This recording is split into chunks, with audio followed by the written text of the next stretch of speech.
What's up, Taiwan? I'm Jaime Ocon with news from here in Taiwan and around the world. U.S. President Donald Trump has announced that tariffs on imports of steel and aluminum will double to 50% starting next week. We are going to be imposing a 25% increase. We're going to bring it from 25% to 50%, the tariffs on steel into the United States of America, which will even further secure the steel industry in the United States. Trump made the announcement at a rally in Pennsylvania, the heartland of the U.S. steel industry. He said steelmaking is key to U.S. national security and framed tariffs as a way to avoid having to rely on China. Now, China produces more steel than any other country. The tariff news comes after Trump announced a partnership between U.S. Steel, the country's biggest steel manufacturer, and Japan's Nippon Steel, though many details of the partnership are still unclear.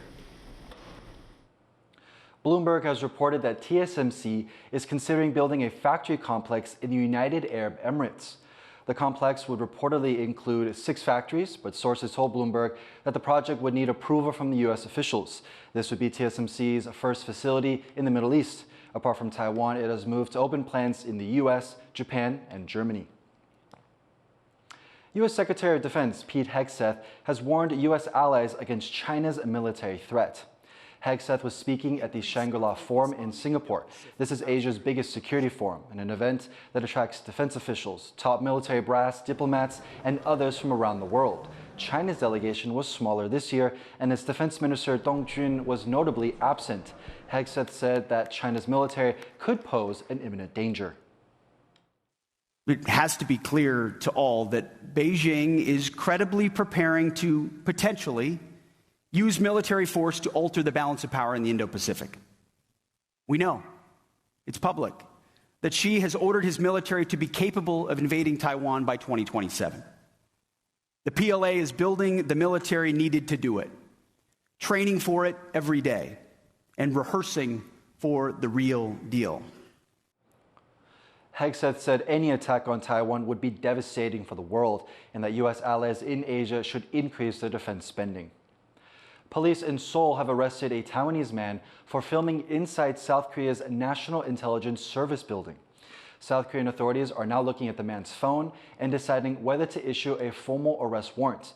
The man is the 3rd Taiwanese national that South Korean police have held this month for filming or taking pictures of sensitive sites. On May 12th, 2 people were arrested for filming U.S. equipment at Ocon Air Base. That was during an air show that both Taiwanese and Chinese citizens were explicitly banned from attending. The Foreign Ministry says it's giving assistance to the latest arrested citizen. 我国驻韩国代表处已于第一时间掌握当事人在韩国遭逮捕的情形，并提供必要协助。外交部呼吁国人在海外务必遵守当地国法令。 South Korea has been on special alert after a string of Chinese citizens also caught filming sensitive places. A Mexican national and a U.S. national are feared to have drowned after being swept out to sea in separate incidents on Friday. A Mexican man was reported missing after swimming with friends off Green Island in southeastern Taiwan. Meanwhile, in New Taipei on Taiwan's north coast, 3 people were swept out to sea, 2 of whom were rescued by surfers. The 3rd, an American man, remains missing.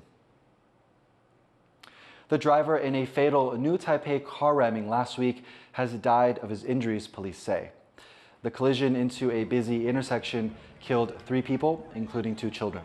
Police ruled out drunk driving after a blood test, but the 78-year-old driver was unconscious after the crash, leaving questions about what happened. The crash is one of a number in recent days that have angered pedestrian rights activists and spurred discussion about senior citizens on the road. Former U.S. President Joe Biden says he has begun cancer treatment and is feeling good. This was his first time speaking publicly about the diagnosis. We're working on everything. It's moving along. I feel good. Have you decided on your treatment options? Yeah, we have. We're underway, and all the folks are very optimistic. On your feet. Biden's office last week said the former president has an aggressive form of prostate cancer. The diagnosis has prompted questions about his health while in office and his decision to run for re-election, with a recent book accusing his team of covering up his mental decline. But talking to reporters, Biden said he has no regrets, and he said he's working with a leading surgeon and has a good prognosis. The United Nations has said Gaza's entire population is at risk of famine, calling it the hungriest place on earth. A spokesperson for a UN office said the organization has faced significant obstacles in delivering humanitarian aid to Gaza, as Israel continues to let in only small amounts of aid. The UN has previously said Gaza needs hundreds of truckloads of aid per day. In response, Israel's UN ambassador said Israel is doing its best to make sure aid gets to those in need. Taiwan is marking 80 years since U.S. warplanes tore through the skies of Taipei, carrying out the single deadliest bombing raid against the city of World War II. Bryn Thomas has more. 80 years ago, in the closing months of World War II, Zhang Jingzhao, then aged 15, was about to experience one of life's great milestones, her final day of school. But it isn't classmates or diplomas she remembers most vividly.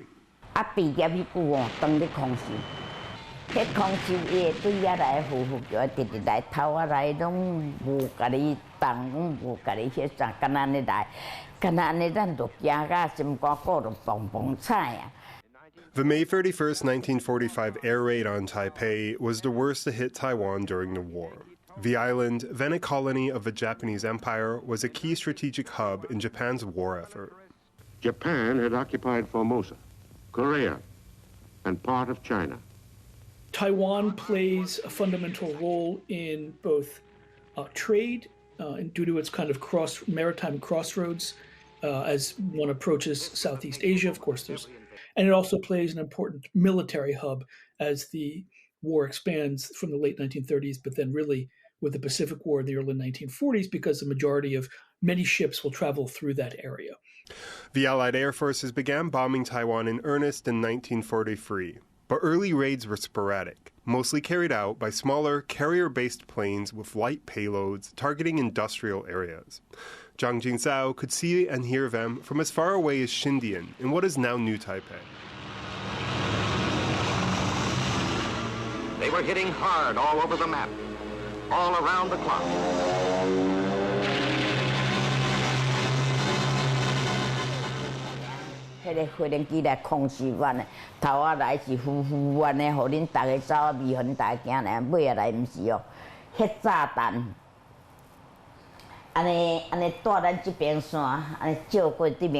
Lin Wenming was in Wanli in what is now New Taipei when it was attacked as part of U.S. bombings targeting the key port of nearby Geelong.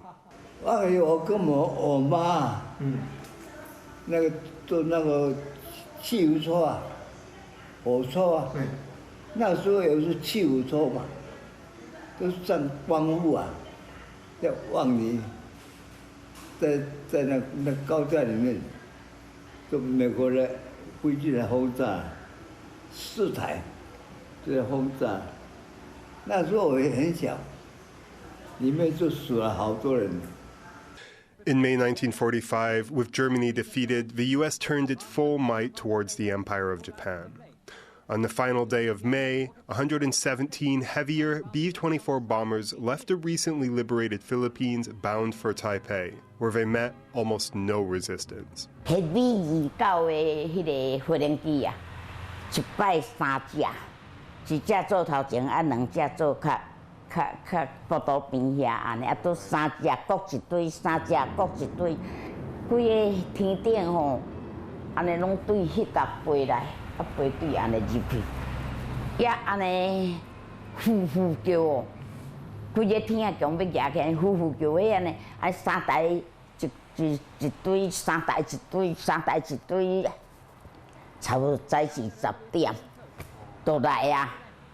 The bombings continued until about 1 in the afternoon, killing an estimated 3,000 people in just 3 hours. Around 3,000 bombs ravaged Taipei's central government district. Strategic sites like Taipei Main Station were hit, along with landmarks such as parks, what is now the presidential office, and Longshan Temple.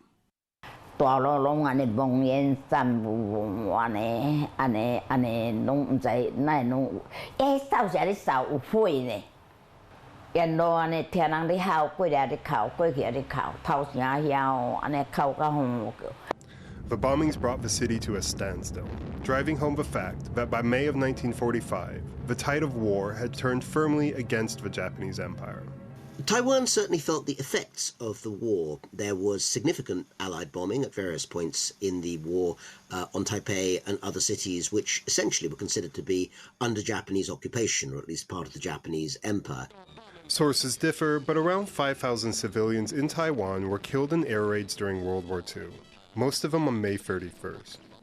80 years later, the raid is only vaguely remembered, suppressed by Cold War narratives and overshadowed by far deadlier attacks elsewhere around the same time. Zhang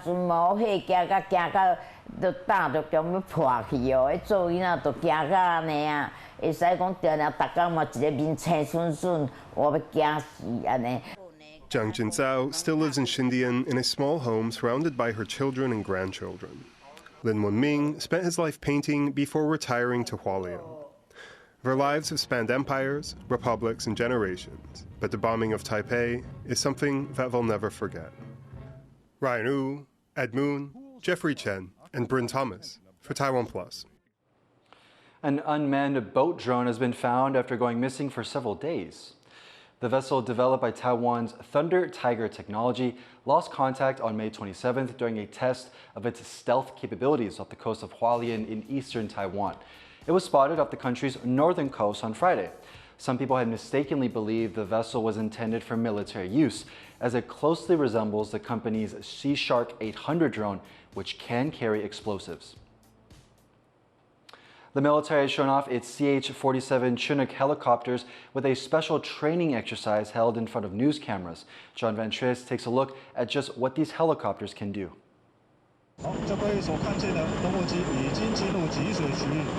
A CH-47 Chinook helicopter lowers a water bucket into a reservoir in southern Taiwan.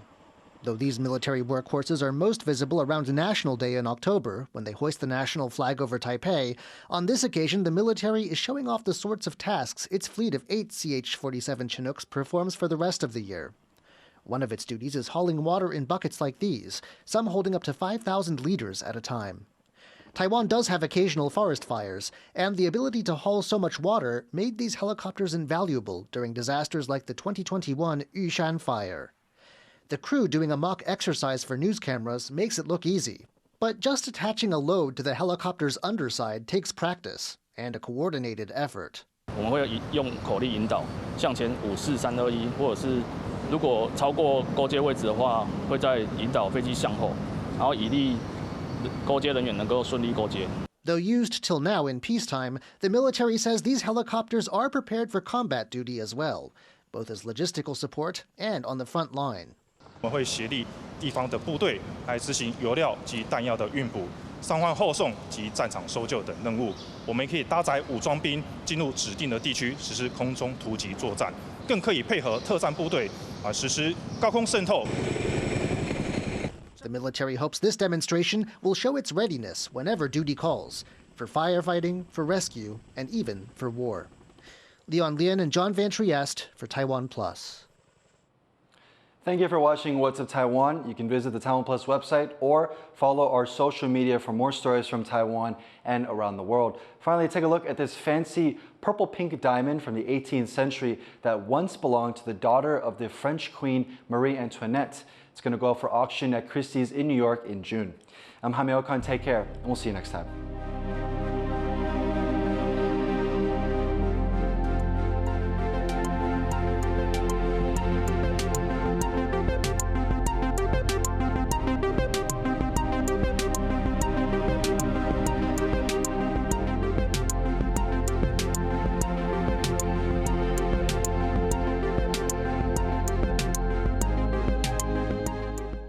From industrial parks in Taiwan to here in Vietnam, we're bringing you the latest in tech and business news right here on TaiwanPlus News.